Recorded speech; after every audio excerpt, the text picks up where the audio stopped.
الحمد لله نحمده ونستعينه ونستغفره ونؤمن به ونتوكل عليه ونعوذ بالله من شرور أنفسنا ومن سيئات أعمالنا من يهده الله فلا مضل له ومن يضلله فلا هادي له ونشهد أن لا إله إلا الله وحده لا شريك له ونشهد أن سيدنا وسندنا وحبيبنا وحبيب ربنا ومولانا ونبينا محمدا عبده ورسوله وصلى الله تعالى عليه وعلى آله وأصحابه وبارك وسلم تسليما كثيرا كثيرا أما بعد فأعوذ بالله من الشيطان الرجيم بسم الله الرحمن الرحيم يا أيها الذين آمنوا أطيعوا الله وأطيعوا الرسول وأولي الأمر منكم فإن تنازعتم في شيء فردوه إلى الله والرسول إن كنتم تؤمنون بالله واليوم الآخر ذلك خير وأحسن تأويلا. وعن أبي أمامة رضي الله تعالى عنه قال سمعت رسول الله صلى الله عليه وسلم يخطب في حجة الوداع فقال اتقوا الله ربكم وصلوا خمسكم وصوموا شهركم وأدوا زكاة أموالكم وأطيعوا ذا أمركم تدخلوا جنة ربكم أو كما قال رسول الله صلى الله عليه وسلم صدق الله مولانا العظيم وصدق رسوله النبي الكريم ونحن على ذلك لمن الشاهدين والشاكرين والصلاة والسلام على سيد الأنبياء والمرسلين والحمد لله رب العالمين. گرامی قدر سامعین، آپ کے سامنے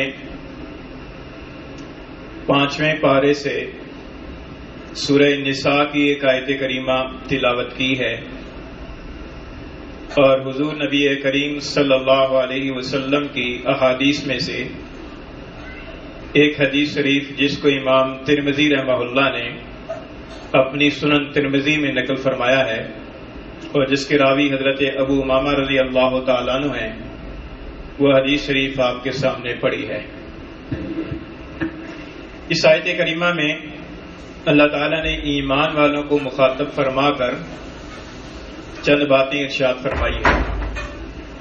اس سے یہ معلوم ہوتا ہے کہ جو بھی آدمی ایمان والا ہے، جو آدمی کلمہ گو مسلمان ہے، وہ اس آیت کریمہ کا مخاطب ہے.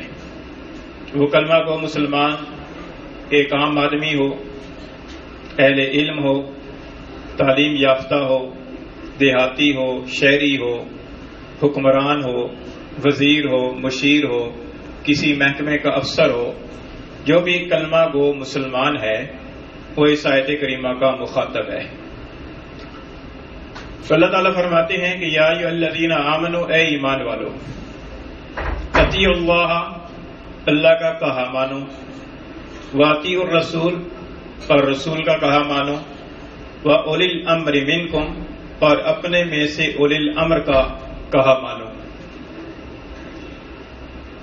فَإِن تَنَازَعْتُمْ فِي شَيْءٍ، اور پھر اگر تمہیں کسی معاملے میں اختلاف ہونے لگے، فَرُدُّوهُ إِلَى اللَّهِ وَالرَّسُولِ، تو اسے لوٹا دو اللہ اور اللہ کے رسول کی طرف. إِن كُنتُمْ تُؤْمِنُونَ بِاللَّهِ وَالْيَوْمِ الْآخِرِ، اگر تم اللہ پر اور قیامت کے دن پر ایمان رکھتے ہو. ذَلِكَ خَيْرٌ وَأَحْسَنُ تَأْوِيلًا، یہ بہتر ہے اور انجام کے لحاظ سے اچھا ہے. یہ اس آیت کریمہ کا ترجمہ ہے. اس آیت کریمہ میں اللہ تعالیٰ نے اہل ایمان کو سب سے پہلے اپنی اطاعت کا حکم دیا ہے. فرمایا کہ یا ایھا الذین آمنوا اطیعوا اللہ، اے ایمان والو اللہ کی اطاعت کرو. اللہ کی اطاعت کیا ہے؟ اللہ کی اطاعت بتلانے کے لیے اللہ تعالیٰ نے اپنے پیغمبر بھیجے ہیں، اور ان پیغمبروں میں سے سب سے افضل اور سب سے آخری پیغمبر خاتم الانبیاء امام الرسل حضرت محمد مصطفیٰ صلی اللہ علیہ وسلم، جو رہتی دنیا تک قیامت تک کے لیے آپ کی نبوت اور رسالت کا زمانہ ہے، اور آپ سارے عالم کے لیے رسول بنا کر بھیجے گئے ہیں۔ آپ علیہ الصلوۃ والسلام کو اللہ تعالیٰ نے علمی اعتبار سے اور عملی اعتبار سے اپنی اطاعت کا ایک نمونہ بنا کر بھیجا ہے۔ جو شخص اللہ تعالیٰ کی اطاعت کرنا چاہتا ہے، اللہ تعالیٰ فرماتے ہیں کہ لَقَدْ كَانَ لَكُمْ فِي رَسُولِ اللَّهِ أُسْوَةٌ حَسَنَةٌ، کہ تمہارے لیے اللہ کے رسول کی سیرت اور سنت میں اور آپ کی عملی اور قولی زندگی میں ایک بہترین نمونہ ہے کہ جس کے ذریعے سے تم اللہ تعالیٰ کی اطاعت کر سکتے ہو اور اللہ تعالیٰ کو راضی کر سکتے ہو۔ پھر فرمایا کہ واطیعوا الرسول، رسول کا بھی کہا مانو۔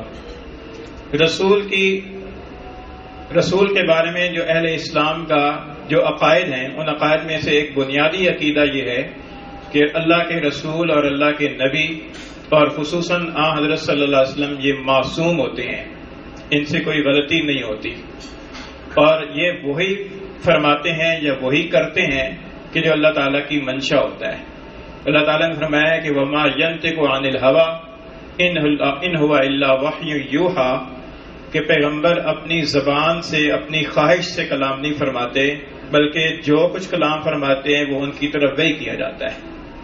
اس لیے جس طرح قرآن مجید کی آیات کریمہ واجب العمل ہیں، اسی طریقے سے رسول اللہ صلی اللہ علیہ وسلم کے ارشادات اور آپ کی احادیث بھی واجب العمل ہیں۔ پھر یہ فرمایا کہ وَأُولِي الْأَمْرِ مِنْكُمْ، اور اپنے میں سے اولی الامر کا کہا مانو۔ اولی الامر سے کون لوگ مراد ہیں؟ اہل علم کا اور مفسرین حضرات کا اس میں کافی اختلاف ہوا ہے۔ ترجیحی طور پر دو طبقات ہیں کہ جن کے بارے میں مفسرین نے فرمایا کہ اولی الامر کے اندر یہ دو طبقات شامل ہیں۔ ان میں سے ایک طبقہ ہے فقہا کا طبقہ، کہ جنہوں نے قرآن اور احادیث کی ساری احادیث اور ساری قرآنی آیات کو سامنے رکھتے ہوئے اللہ رب العزت اور اللہ کے رسول کا جو منشا ہے اور جو ایک حکم ہے وہ جوہری انداز کے اندر ٹھوس الفاظ کے ساتھ ہمارے سامنے بیان کیا ہے۔ فقہا اپنی طرف سے کوئی بات نہیں کر رہے، بلکہ وہ اللہ اور اللہ کے رسول کی فرمائی ہوئی بات کا ایک خلاصہ اور ایک نچوڑ عرض کر رہے ہیں۔ تو ان کی اطاعت اسی وقت تک ہوگی کہ جب تک وہ خدا اور رسول کی بات کا خلاصہ اور نچوڑ ہمارے سامنے رکھتے ہوں۔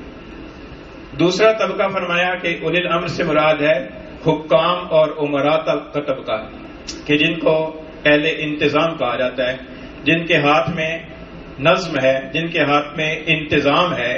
انتظامی طور پر فرمایا کہ ان کی اطاعت کرو، اور ظاہر ہے کہ ان کی اطاعت بھی کسی خاص شخصیت کی اطاعت نہیں ہے، بلکہ وہ دراصل انتظام برقرار رکھنے کے لیے اہل انتظام کی اطاعت ہے، خواہ وہ اہل انتظام کوئی بھی ہوں۔ اسی وجہ سے اگر کوئی شخصیت پرستی کے اندر کوئی آدمی اس آیت کریمہ کی روح سے مبتلا ہوتا ہے تو وہ اس کی غلط فہمی ہے، کیونکہ اس آیت کریمہ میں کسی شخصیت کا نام نہیں لیا گیا، اور یہ نہیں کہا گیا کہ فلاں شخصیت جو ہے نا اس کی ہر حال کے اندر اطاعت کرنی ہے، خواہ وہ کچھ بھی کہے، ایسا نہیں فرمایا گیا۔ اور ایک حدیث شریف سے بھی اس کی وضاحت ہوتی ہے۔ حضور اقدس صلی اللہ علیہ وسلم نے فرمایا کہ لا طاعت لمخلوق فی معصیت الخالق، کہ جہاں پر خالق کی نافرمانی ہو رہی ہو وہاں پر کسی مخلوق کی اطاعت کرنا واجب نہیں ہے، یہاں تک کہ والدین کی بھی اطاعت واجب نہیں ہوتی۔ اگر والدین کوئی ایسی بات کہیں کہ جو اللہ اور اللہ کے رسول کی مرضی کے خلاف ہو، یا کسی کا کوئی پیر و مرشد کوئی ایسی بات کہے کہ جو اللہ اور اللہ کے رسول کی مرضی کے خلاف ہو، یا کسی کا استاد کوئی ایسی بات کہے کہ جو اللہ اور اللہ کے رسول کی مرضی کے خلاف ہو، یا کسی کا کوئی بڑا ایسی بات کہے کہ جو اللہ اور اللہ کے رسول کی مرضی کے خلاف ہو، یا کوئی حاکم وقت ایسی بات کہے کہ جو اللہ اور اللہ کے رسول کی مرضی کے خلاف ہو، تو رسول اللہ صلی اللہ علیہ وسلم نے فرمایا کہ لا طاعت لمخلوق فی معصیت الخالق، کہ مخلوق کی اطاعت کرنا پھر واجب نہیں ہے جبکہ خالق کی نافرمانی ہو رہی ہو۔ اس لیے کسی شخصیت کی بجائے یہ فرمایا گیا کہ اولی الامر، کہ جن کے ہاتھ میں وہ انتظام ہے جن کے ہاتھ میں قانون ہے، کیونکہ قرآن و سنت کی پر مبنی قوانین کی اطاعت کرنا یہ اہل اسلام کے ذمہ ضروری ہے۔ تو اس لیے فرمایا کہ فَإِن تَنَازَعْتُمْ فِي شَيْءٍ فَرُدُّوهُ إِلَى اللَّهِ وَالرَّسُولِ، کہ اگر تم کسی چیز میں اختلاف کرنے لگ جاؤ کہ یہ قانون درست ہے یا نہیں ہے، اس قانون کی تشریح درست ہے یا نہیں ہے، تو فرمایا کہ اس کو اللہ اور اللہ کے رسول کی طرف لوٹا دو۔ اللہ کی طرف لوٹانے کا مطلب یہ ہے کہ قرآن مجید کی آیات کریمہ سے روشنی حاصل کر کے اس کو چیک کرو کہ وہ قانون قرآن مجید کے مطابق بنا ہوا ہے یا نہیں ہے، قرآن مجید کے مطابق اس کی تشریح ٹھہرتی ہے یا نہیں ٹھہرتی۔ اور اگر قرآن مجید کے اندر قرآن مجید کے مجمل ہونے کی وجہ سے یا قرآن مجید کی بلاغت کی وجہ سے تمہیں اس سے سمجھ میں نہ آئے تو پھر رسول اللہ صلی اللہ علیہ وسلم کی سنت کی طرف رجوع کرو کہ رسول اللہ صلی اللہ علیہ وسلم کے ارشادات کے مطابق دیکھو کہ وہ قانون صحیح بنا ہوا ہے یا نہیں بنا ہوا، اور اس قانون کی جو تشریح ہے وہ سنت کے متعارض تو نہیں ہے، سنت کے متضاد تو نہیں ہے۔ تو فرمایا کہ پھر اختلاف کی صورت کے اندر بجائے اس کے کہ کسی شخصیت کو یا کسی اور کتاب کی طرف جاؤ، پھر کتاب و سنت کی طرف جاؤ۔ فَرُدُّوهُ إِلَى اللَّهِ وَالرَّسُولِ، اور فرمایا کہ یہ صرف ایک دنیاوی انتظام برقرار رکھنے کے لیے نہیں ہے، بلکہ یہ تمہارے ایمان کا تقاضا ہے۔ ان کنتم تؤمنون باللہ والیوم الآخر، اگر تم اللہ پر اور آخرت کے دن پر ایمان رکھتے ہو تو اللہ پر اور آخرت کے دن پر ایمان رکھنے کا تقاضا یہ ہے کہ تمہارے آپس کے جہاں پر بھی اختلاف ہونے لگے، وہ اختلاف مسلکی بنیاد پر ہو، سیاسی بنیاد پر ہو، عدالتی بنیاد پر ہو، سماجی بنیاد پر ہو یا افراد کی سطح پر ہو، تو فرمایا کہ اس کو حل کرنے کا بہترین اصول اور پیمانہ یہ ہے کہ فَرُدُّوهُ إِلَى اللَّهِ وَالرَّسُولِ، اسے اللہ اور اللہ کے رسول کی طرف لوٹا دو۔ قرآن مجید کی آیات کریمہ سے سمجھو، قرآن مجید سے سمجھ میں نہ آئے تو احادیث کریمہ کی روح سے سمجھو۔ خود اپنے اندر اتنی لیاقت نہیں رکھتے کہ قرآن مجید اور احادیث سے سمجھ سکو تو کسی اہل علم کے پاس جا کر اور اہل علم سے سمجھ دو کہ قرآن مجید کی آیات کریمہ کا تقاضا کیا ہے اور احادیث شریفہ کی تقاضا کیا ہے، کیونکہ ہر دور کے اندر قرآن مجید کے سمجھنے اور سمجھانے والے اور احادیث کا علم رکھنے والے ہر دور اور زمانے کے اندر ہر علاقے کے اندر موجود رہے ہیں۔ تو فرمایا کہ پھر یہ کام کرو، اور جس کی تقوی پر اور جس کی امانت و دیانت اور جس کی علمی صلاحیت پر اعتماد ہے اس سے پوچھو کہ اس معاملے کے اندر کیا کریں۔ فَرُدُّوهُ إِلَى اللَّهِ وَالرَّسُولِ إِن كُنتُمْ تُؤْمِنُونَ بِاللَّهِ وَالْيَوْمِ الْآخِرِ، اگر تم اللہ پر اور آخرت کے دن پر ایمان رکھتے ہو۔ پھر فرمایا کہ ذَلِكَ خَيْرٌ وَأَحْسَنُ تَأْوِيلًا، یہ بہتر ہے اور انجام کے لحاظ سے اچھا ہے۔ اس آیت کریمہ کی روح سے جہاں اللہ کی اطاعت کا واجب ہونا ثابت ہوتا ہے، رسول اللہ صلی اللہ علیہ وسلم کی اطاعت کا واجب ہونا ثابت ہوتا ہے، وہیں پر یہ بھی معلوم ہوتا ہے کہ جو کسی علاقے کے اندر یا کسی ملک کے اندر جو قانون بنا ہوا ہے وہ قانون جب تک قرآن و سنت سے متصادم نہ ہو تو اس قانون کی اتباع بھی ضروری ہوگی۔ ہمارے ہاں عام طور پر قانون کا احترام نہیں کیا جاتا اور اس کی کئی وجوہات ہیں، ان میں سے ایک وجہ یہ ہے کہ قانون کے احترام کو ہم صرف دنیاوی معاملہ سمجھتے ہیں، حالانکہ یہ دنیاوی معاملہ نہیں ہے، بلکہ اگر وہ قرآن و سنت سے متصادم نہیں ہے تو پھر وہ ایک شرعی معاملہ بھی بن جاتا ہے۔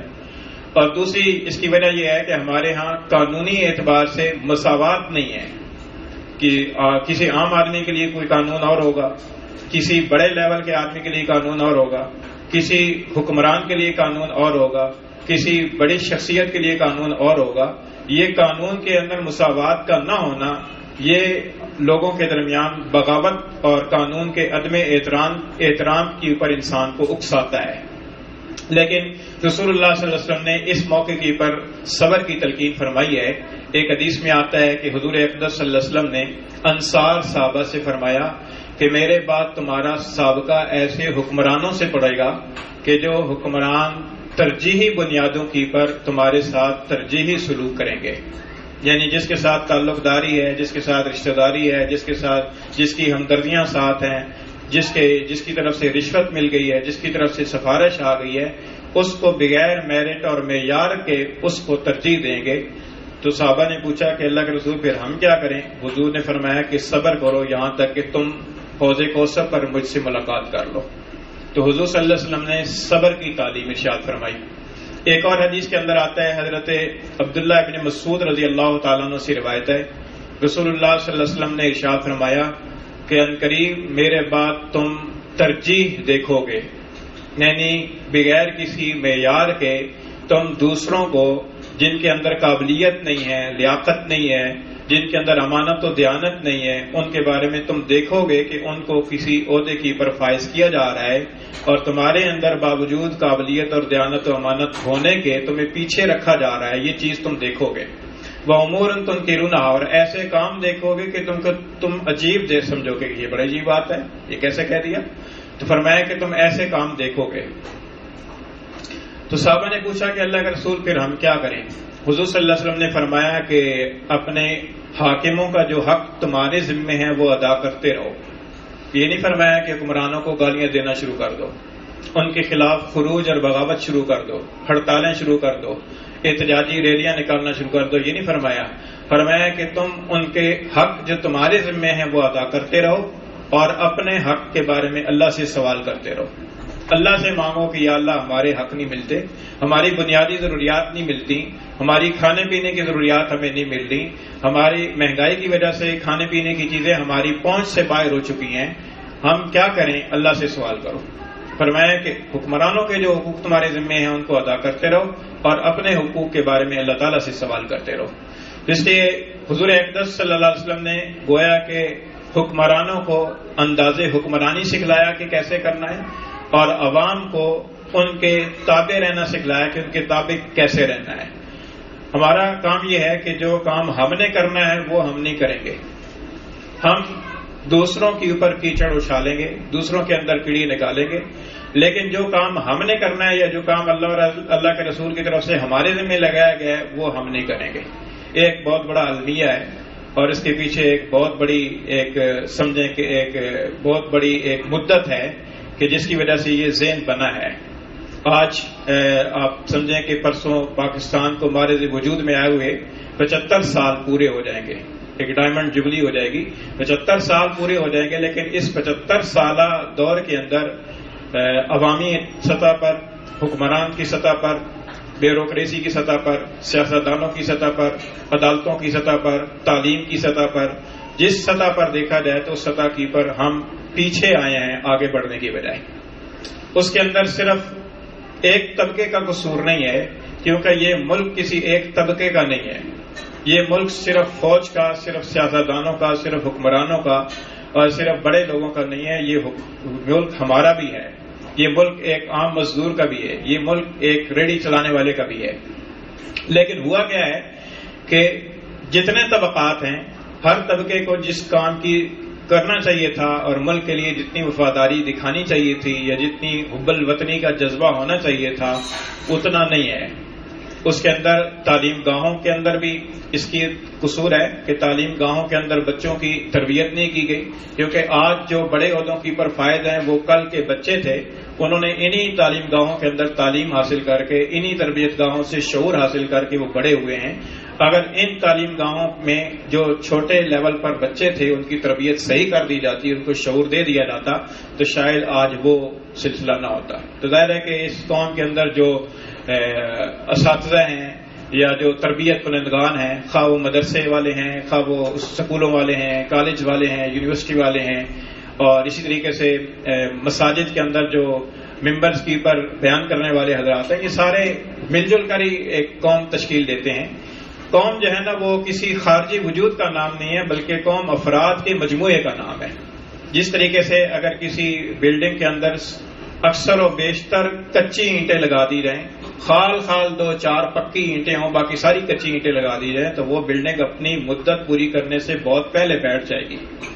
اسی طریقے سے اگر افراد کی سطح پر قوم کی تربیت، افراد کی تربیت نہ کی جائے، افراد کی ذہن سازی نہ کی جائے، تو یہ گھٹیا افراد، بد کردار افراد اور خائن افراد اور چور افراد سے جو قوم بنے گی تو وہ کبھی باکردار قوم نہیں بنے گی.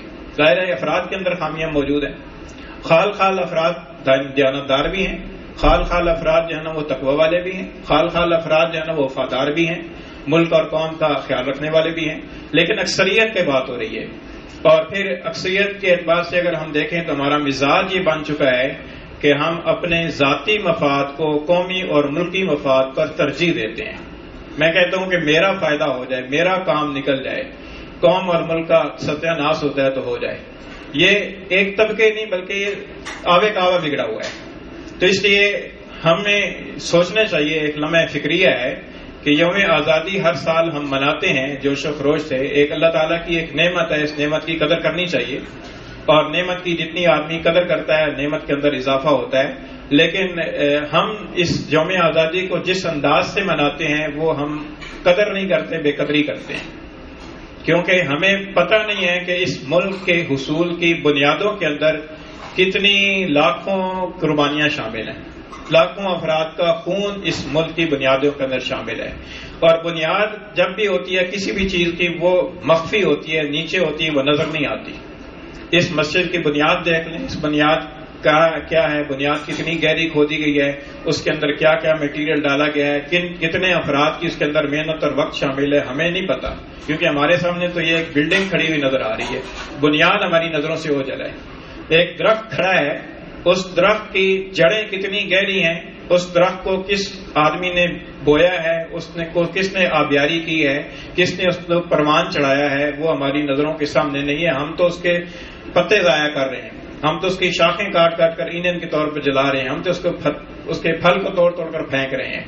تو یہ چیز ہوتی ہے کہ جو بنیادیں ہوتی ہیں، بنیادیں عام طور پر مخفی ہوتی ہیں. اسی وجہ سے ظاہر ہے کہ آج سے 75 سال پہلے جو پاکستان وارد وجود میں آیا ہے تو اس وقت جو بچے تھے آج وہ دادا بن چکے ہیں، 75 سال کی عمر کو پہنچ چکے ہیں، بلکہ بعض تو پوتوں کے آگے اولادوں والے ہو چکے ہیں، پوتوں اور نواسوں کی اولادوں والے ہو چکے ہیں. لیکن اس زمانے کے اندر جو بچے تھے تو ظاہر ان کو بھی پتہ نہیں تھا کہ اس ملک کے حصول کے لیے کیا قربانیاں دی جا رہی ہیں. وہ قربانیاں دینے والے تو سالوں سال پہلے جو ہے نا وہ اپنی قبروں کے اندر پہنچ چکے ہیں. اور ظاہر ہے کہ انہوں نے جو قربانی دی ہے تو اس قربانی کے عوض میں ان کو کیا ملا؟ ان کو یہی ملا نا کہ آخرت میں اجر ملا. لیکن ہمارے ذہن کے اندر یہ ہوتا ہے کہ ہم جو کام کریں اس کا نقد معاوضہ ملے، اور وہ بھی مادی صورت کے اندر ملے. روحانیت سے ہم اتنا دور ہو چکے ہیں کہ ہم کوئی کام ثواب کی لالچ میں کرنے کے لیے تیار ہی نہیں ہے. ہم چاہتے ہیں کہ کام کوئی دوسرا کرے، کریڈٹ ہمیں ملے. مسجد کی خدمت کوئی دوسرا کرے، کریڈٹ ہمیں ملے. مدرسے کو کوئی دوسرا چلائے، کریڈٹ ہمیں ملے. اور ملک کے لیے اور ترقی کے کاموں کے اندر کوئی دوسرا اپنا مفاد قربان کرے لیکن کریڈٹ ہمیں ملے. تو حالانکہ یہ سوچ غلط ہے. سوچ یہ ہونی چاہیے کہ ہم اپنا ذاتی مفاد کو قربان کر کے ملکی اور قومی مفاد کو ترجیح دیں. اس کے بدلے میں ہمیں کیا ملے گا؟ اللہ تعالیٰ دینے والے ہیں. اگر کوئی آدمی اخلاص کے ساتھ اس کام کو کرے گا تو اللہ تعالیٰ اس کی قربانی کو اور اس کی نیکی کو ضائع نہیں فرمائے گا. جس طریقے سے ان حضرات نے قربانیاں دی تھی جو آج سے 100 سال پہلے قبروں کے اندر چلے گئے ہیں، جنہوں نے اس وقت قربانیاں دیں اور ایک خطہ حاصل ہوا. ظاہر ہے کہ وہ آج ہمیں موجود نہیں ہیں اور وہ سالوں پہلے قبر کے اندر چلے گئے ہیں، لیکن اللہ تعالیٰ ان کی قربانی کو رائگاں نہیں فرمائے گا. ہمیں اس ملک کی قدر کرنی چاہیے، اپنے وطن کی قدر کرنی چاہیے، اور اپنے وطن کے لیے اپنے ذاتی مفادات کو پیچھے رکھ کر قومی اور ملکی مفادات کو ترجیح دینی چاہیے. اللہ تعالیٰ عمل کی توفیق عطا فرمائے.